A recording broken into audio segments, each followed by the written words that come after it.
I must unburden my soul. My immediate purpose is to place before the world, plainly, succinctly, and without comment, all the events.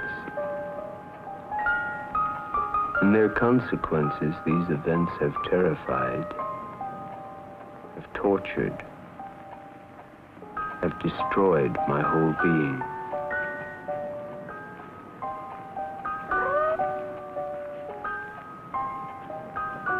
My original soul seemed to take flight from my body. A sense of insufferable misery pervaded my soul.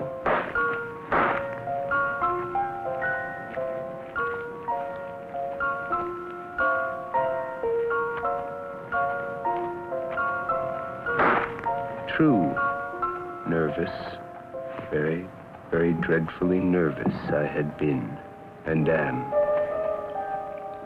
But why will you say that I am mad?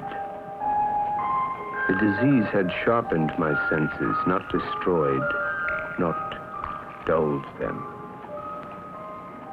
I heard all things in the heaven and in the earth. I heard many things in hell.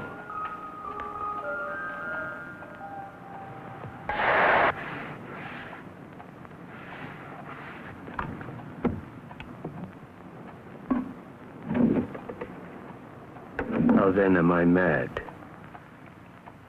Observe how healthily, how calmly I can tell you the whole story. I was never kinder to the old man than during the whole week before I killed him.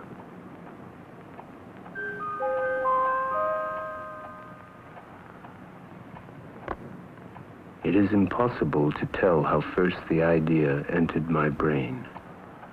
But once conceived, it haunted me day and night.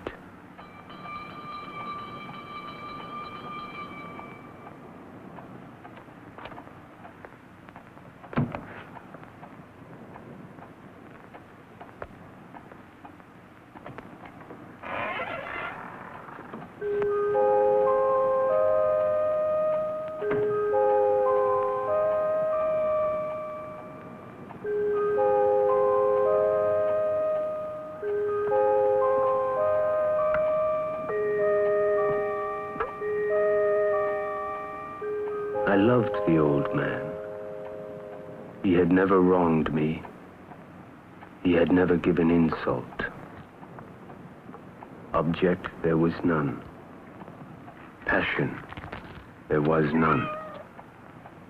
For his gold I had no desire.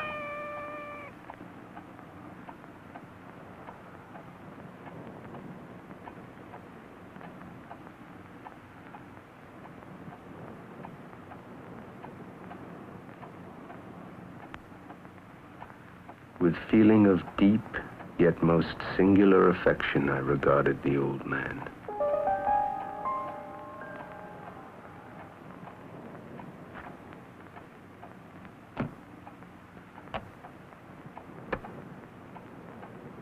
Had the routine of our life been known to the world, we should have been regarded as madmen, although perhaps as madmen of a harmless nature.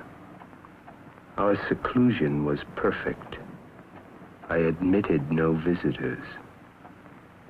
His partiality for myself seemed to increase. I believe the old man loved me as his own son.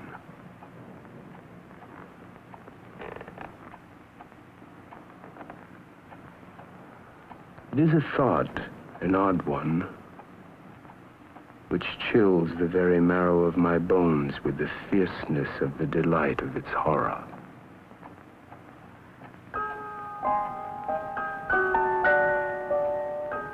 It must be understood that neither by word nor deed had I given the old man cause to doubt my goodwill.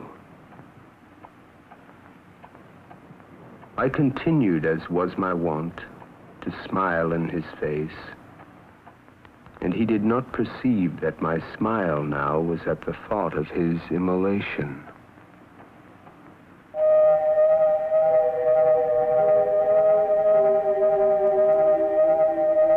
not how or why it was. His evident fondness for myself rather disgusted and annoyed. By slow degrees, these feelings of disgust and annoyance rose into the bitterness of hatred.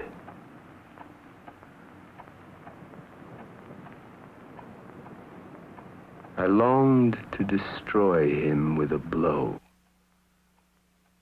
Yet I was withheld from so doing, let me confess it at once, by some strange dread. It was not a dread of evil, and yet I should be at a loss how otherwise to define it. What was it? What was it that so unnerved me? I think it was his eye.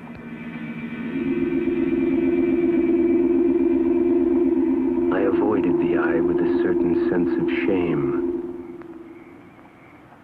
But gradually, very gradually, I came to look upon it with unutterable loathing, and to flee silently from its odious presence as from the breath of a pestilence.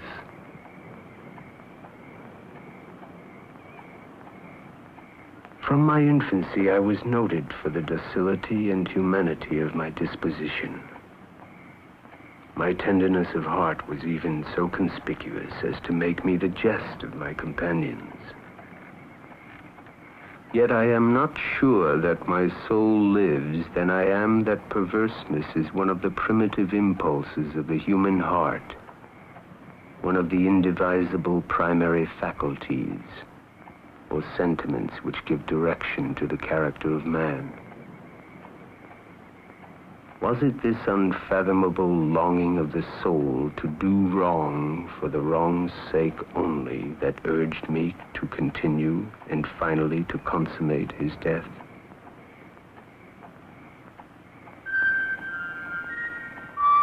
By degrees, very gradually, I made up my mind to take the life of the old man and thus rid myself of the eye forever.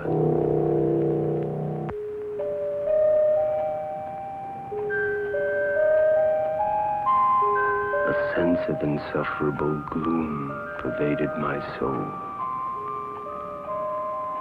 Yet by slow degrees nearly imperceptible, which for a long time my reason struggled to reject as fanciful, it had at length assumed a rigorous distinctness of outline. For weeks I pondered upon the means of the murder. I rejected 1,000 schemes because their accomplishment involved a chance of detection.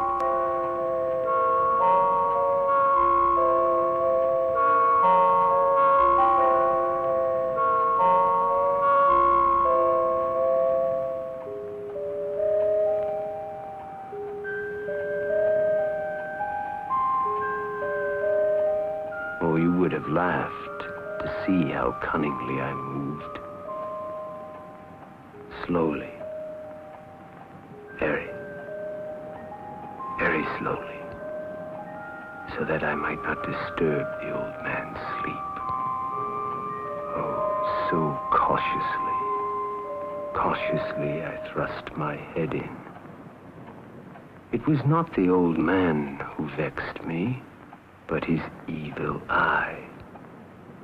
But I found the eye always closed, and so it was impossible to do the work.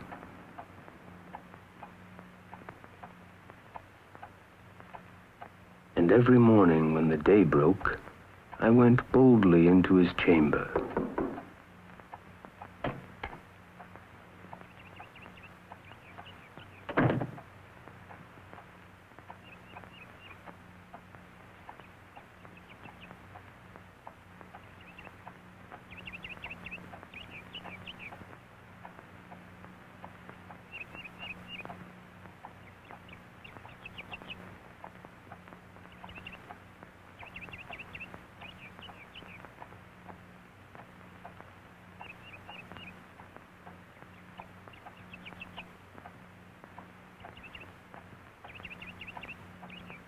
He would have been a very profound old man indeed to suspect that every night I looked in upon him while he slept.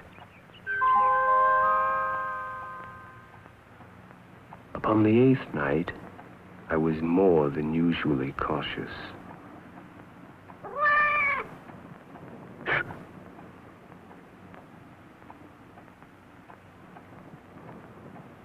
Never before that night had I felt the extent of my own powers, of my sagacity. I could scarcely contain my feelings of triumph.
Dull, quick sound came to my ears. It was the beating of the old man's heart.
For many minutes, the heart beat on with a muffled sound.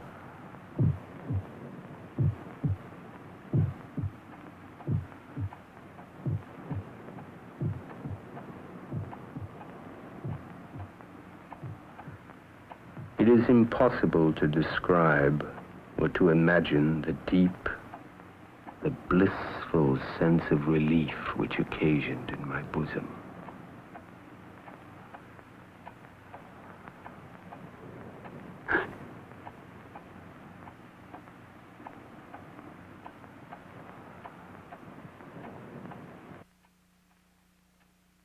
His eye would trouble me no more.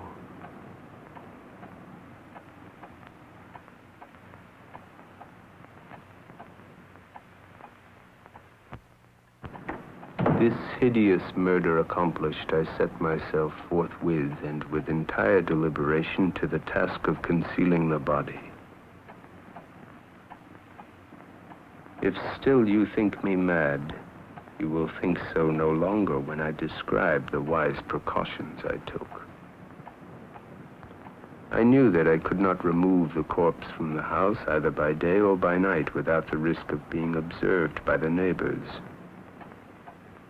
At one period, I had thought of cutting it into minute fragments and destroying them by fire. At another, I resolved to dig a grave for it in the floor of the cellar. Again, I deliberated about casting it in the well in the yard. about packing it in a box as if merchandise, with the usual arrangements, and so getting a porter to take it from the house. Finally, I hit upon what I considered a far better expedient than either of these.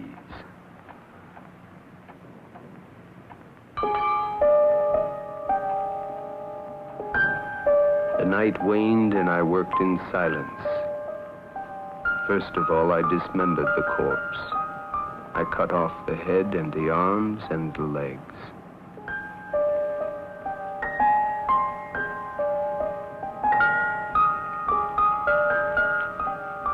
There was nothing to wash out. The tub had caught all. And in my calculation, I was not deceived. By means of a crowbar, I easily dislodged the planks. I took up 3 from the flooring of the chamber and deposited all between the scantlings. I relaid the whole structure as it originally stood, with every possible precaution.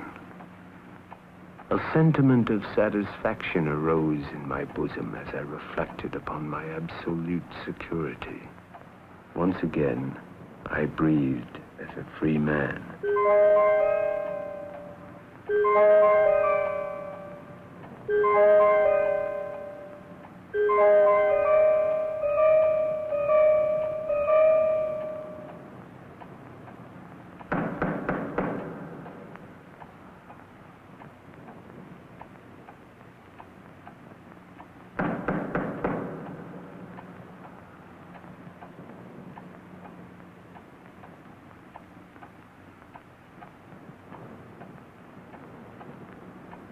No human eye, not even his, could have detected anything wrong.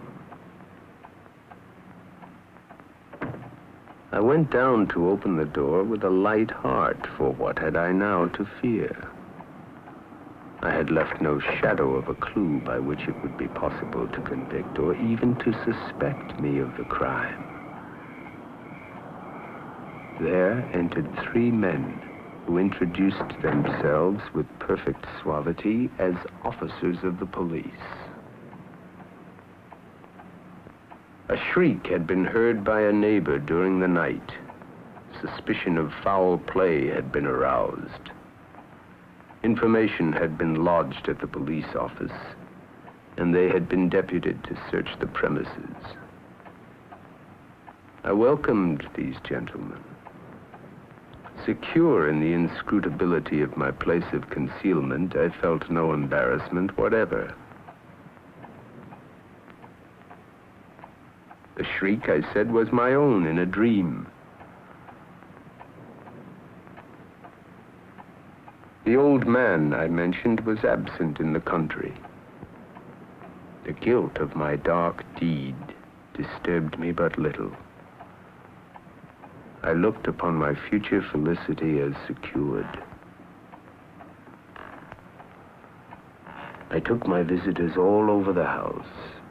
I bade them search well.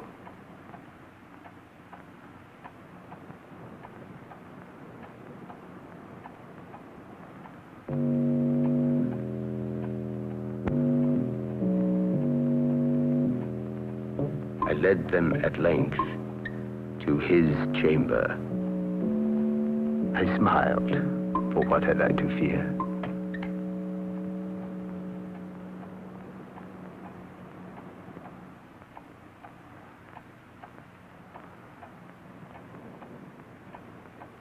I showed them his treasures, secure, undisturbed.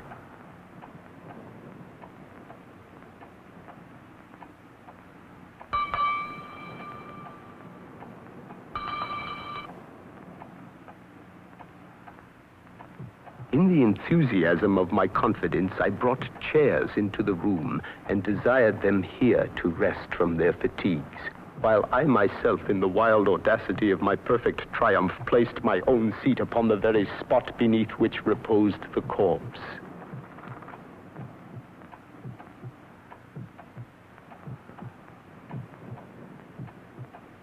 The officers were satisfied. My manner had convinced them. I was singularly at ease. They sat, and while I answered cheerily, they chatted familiar things. But ere long, I felt myself getting pale and wished them gone. My head ached, and I fancied a ringing in my ears. But still they sat and still chatted. The ringing became more distinct. It continued and became more distinct. I talked more freely to get rid of the feeling. But it continued and gained definitiveness until at length I found that the noise was not within my ears. No doubt I now grew very pale, but I talked more fluently and with a heightened voice. For a moment I experienced all the pangs of suffocation. I became blind and deaf and giddy. Yet the sound increased. And what could I do? It was a low, dull, quick sound, much such a sound as a watch makes when enveloped in cotton. I gasped for breath, and yet the officers heard it not. I talked more quickly, more vehemently, but the noise steadily increased. My breast heaved, my knees tottered, my whole spirit became possessed with an objectless yet intolerable horror. I gazed, my brain reeled with a multitude of incoherent thoughts.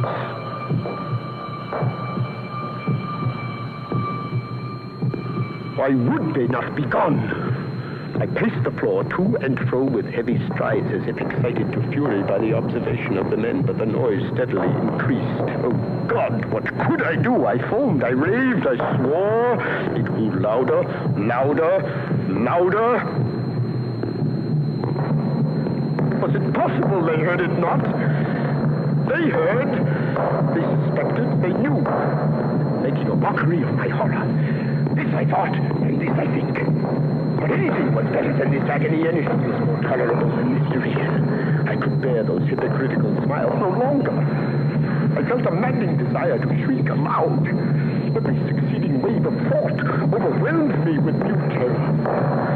Could I have torn out my tongue, I would have done it. I felt that I must scream or die. And so did. Hark! Louder! Louder! Louder! Louder! Villains! Villains! Dissemble no more! I admit the deed! Tear up the planks! Here! Here!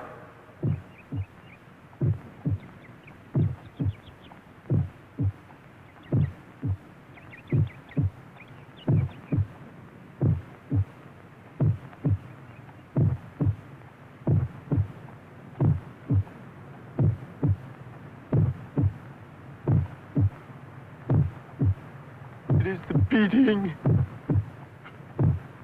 of his hideous heart.